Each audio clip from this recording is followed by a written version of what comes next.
Ahojte kamoši, dnes vám chcem ukázať tento skvelý nástroj, ktorý sa volá sa takto, že CapCut. Verím, že ho máte stiahnutý, keď nie, že si ho stiahnete. Samozrejme, nástrojov na strihanie videa je strašne veľa, ale ja teda používam tento CapCut. No a v tomto mini kurze, rýchlo kurze, vám chcem ukázať, ako veľmi jednoducho viete tam tvoriť svoje reelsy. Všetky reely, čo ja som vytvorila, sú urobené práve v tomto CapCute.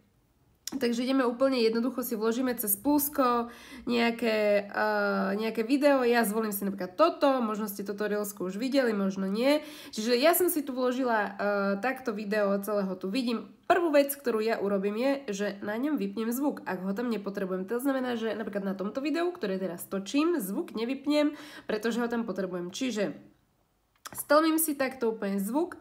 A teraz sa idem pustiť do strihania. Dobre, čiže ja som si to takto nahrala, toto reelsko, kde som si dávala kvetinky.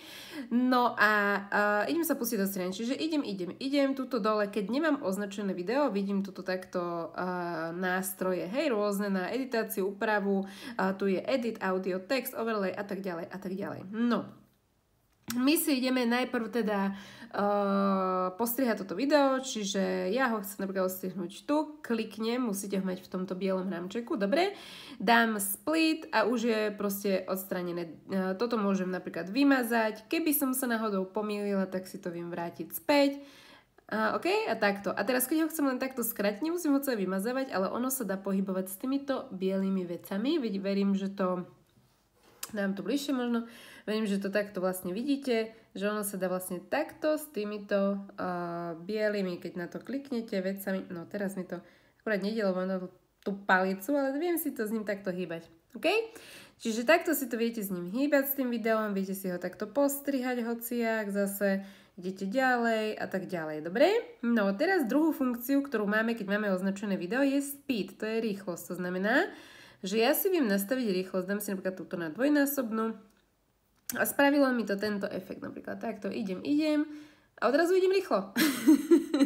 Takže speed je rýchlosť. Ďalší je animation, to znamená, že to video, toto pro sú platené a to video sa nám vie nejak napríklad takto objaviť, hej? Čiže pozrieme si to zase, ako to vyzerá takto. A objavila som sa, vidíte to? Verím, že hej. No a ideme ďalej, že speed animation máme, tu je style, toto už tak nepoužívam, to sú také tie pohybové veci na fotky, takže keďže tu máme video, tak nič. Tuto máme klasika delete, camera tracking, volume, to už sme mali. Edit je, keď si ho chcete napríklad nejakú časť videa odzrkadliť, to znamená, že dáme na druhú stranu, ako keby, hej, rotate, že ho otočíme dole hlavou a crop je, že proste si ho takto nejako odstrihneme a teda. Dobre, ja teraz nic z toho tu nepotrebujem, takže to nemám robiť. A môžete sa s tými zvyškami, sú tu samozrejme filtre nejaké, retúš, vytvoriť akože nejakú masku a tak ďalej. Môžete sa s tým úplne pohrať, voice changer, to je proste zabavka, môžete sa s tým hrať, dobre? No a ideme mi ďalej, čiže mali sme úpravu toho videa, hej, že ako to spravíme. Teraz dôležitá vec, medzi týmito vidíte tieto minusky, také prebrať, to sú prechody. Ten prechod si viete tiež vy vložiť nejaký. Napríklad takýto si dáme prelináci, hej, čiže ide jedno video a teraz prejde na druhé, tak no počkajte, toto nebolo vidno. Nebolo to vidno, lebo ja tam nie som. Skúsime si tu dať iný prechod. Takýto shaky. Vidíte to? Čiže ide jeden, toto nevidno, lebo ja tam nie som a tuto je shake, takýto prechodí. Takže toto sú cez tie pluska prechody, čiže ďalej máme audio, viete si pridať zvuk. Ja najčastejšie, priznám sa, používam tento Extracted, čiže ja si nahrám obrazovku so zvukom. Neviem, či kde to nejak mám. Kde mám niekde zvuk? Tu? Aha, počujete? Čiže len mi extrahovalo zvuk bez videa. Dobre, to je to extracted, potom je voice over a to je keď chcem nahrávať video a tak vlastne nahrám všetky svoje reely, že kliknem voice over, začne sa mi odpočet a začnem vlastne hovoriť. Raz, dva, tri, tieto krásne rúže som dostala od môjho drahého. Takže takto.